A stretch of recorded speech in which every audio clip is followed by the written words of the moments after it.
boys? Today we are back, and in today's video I'm going to be going over the fights to make after UFC Macau that happened this past weekend. I'm only going to be going over some of the main card fighters. Obviously we're not going to be going over fucking Ding Meng's last fight or fucking Angela Hill, even though she had a good performance. She should get like a top 10 ranked woman, but we're going to be going over the main fighters, and let's just get straight into it. Run this one back. Sumadarji versus Alex Perez. Sumadarji was going to win this fight. He was on his way to winning this fight. He was up 2 rounds. He was schooling Alex Perez, knocked him down in the second round, and then he kicked Alex Perez straight in the nutsack. Alex Perez, who knows if he was faking it or not. He went down. He started puking. I don't know. He was down 2 rounds to none.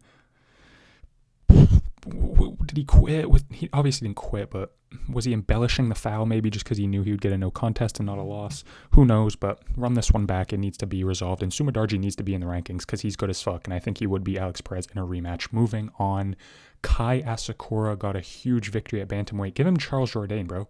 This fight would be fun as fuck. I'm not a big Charles Jourdain fan. I think he's a little overrated. I think he's not that fun. I think he's kind of ass. I don't know why people rate Charles Jourdain. The dude's like fucking 9-7 in the UFC. But regardless, he is fun sometimes. You know, he had a cool flying knee against Davey Grant, I guess, and people just glazed the fuck out of him. But he's like the fringe top 15, top 20 level. And Kai Sakura, obviously, he beat the bottom of the barrel in the bantamweight division and Cameron Smotherman. So don't give him like too high of a jump. Obviously, he lost to Pantoja. That's a fine loss. But then he lost to Tim Elliott, which is kind of like, eh. If I'm Asakura, I'm like, you should probably be beating Tim Elliott. But Tim Elliott's a little crafty, so I don't mind that loss. It's not that, good of a loss, but I don't mind it. But him versus Charles Jourdain, that would be an absolute banger. I'm not going to lie. That shit would be fire. I think Kai Sakura would win. I think he'd spark out Charles Jourdain, especially a Charles Jourdain who has to cut down to 135, whose chin is kind of suspect. So I'd predict Kai Sakura in this matchup. I think this could open a pay-per-view, be the first fight on a pay-per-view. I think it could co-main a fight night. I think this could low-key main event a Canadian fight night. This would be a banger matchup. Winner gets into the rankings. Winner gets like a top 12, top 10 guy. So I say you do this fight next in the bantamweight division. All action in this one. And I'd prefer Asakura because I actually fuck with him.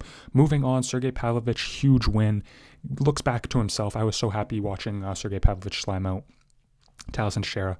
Not even sure why that fight was being made in the first place, but loved seeing it.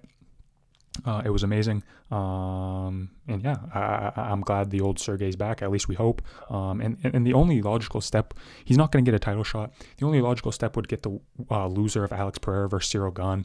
And I do think Alex Pereira will beat Cyril Gane. So, and if Cyril Gane beats Alex Pereira, I think Alex Pereira either retires or just goes back down to 205. But I think Alex Pereira will beat Cyril Gane, and then obviously Tom Aspinall versus Alex Pereira will happen at the back end of the year. So Sergey's not going to get a title shot for at least another 2 fights.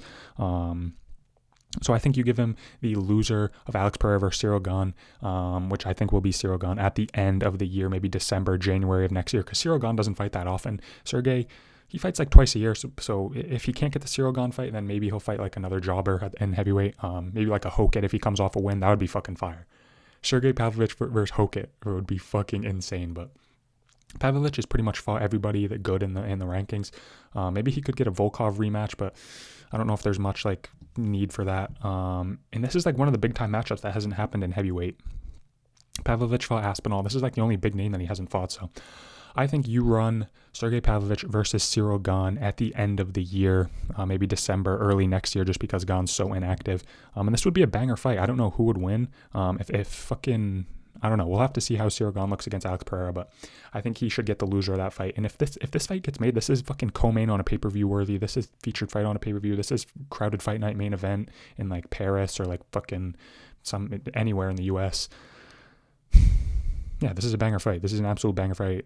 Co-main, even 5-round co-main on pay-per-view, I wouldn't be mad at. Just because I fuck with Sergey so heavily, and I fuck with Cyril Gane too. He's a elusive heavyweight, so this is a no-brainer matchup in my opinion. Moving on, yeah, Zhang Mingyang and Talison Teixeira, you guys just need to go ship to PFL. Your performances were embarrassing.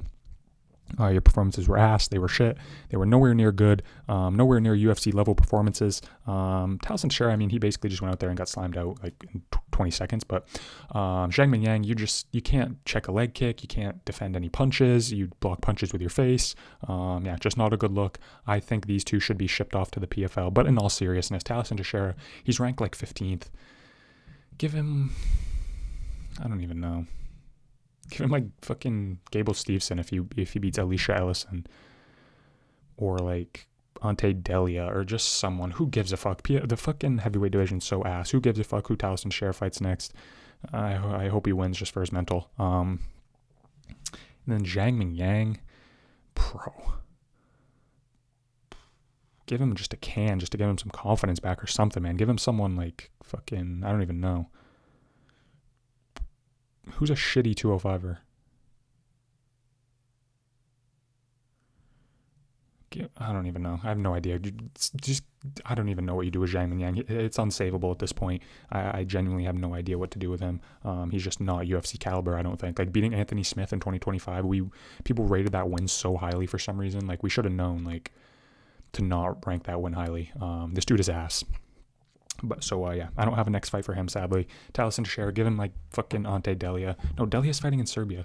I don't know. Who gives a shit about these guys, man? Actually ship them to PFL for all I care. They're just not UFC fighters. Moving on, Alonzo Menifield did get a win against Zhang Mingyang. A fucking war, to be honest. Credit to Zhang for staying in there. Credit to Alonzo Menifield for just throwing. That's usually what he does. So make this fight with Bogdan Guskov. This would be a banger fight. I think this would end in a first round knockout. Guskov's got heavy hands. Menifield just literally goes in there and swings and goes to war every fucking fight. So I think this would end in the first round. I think it would end by KO. I don't know who would win. I'd probably lean Guskov just because he is a little more heavy-handed. He dropped Jan Blachowicz. And Menifield's too easily hit, and I think Guskov is the crisper striker. So I'd probably go with Menifield in this matchup, but it would be fire as fuck. It would be fun. It would be a first round KO guaranteed. It'd be fireworks, and it'd be a war. So make this fight. It would just be fireworks. Make this as like feature fight on a fight night, feature fight on a pay-per-view, some shit like that. Yeah, banger fight. Moving on. Deiveson Figueiredo, one more fight, bro. One more fight. You do not have it anymore. Sadly, you're like 37 years old. You tap to a barely in guillotine after just being in a staring contest for the first 2 rounds. So nothing left for you.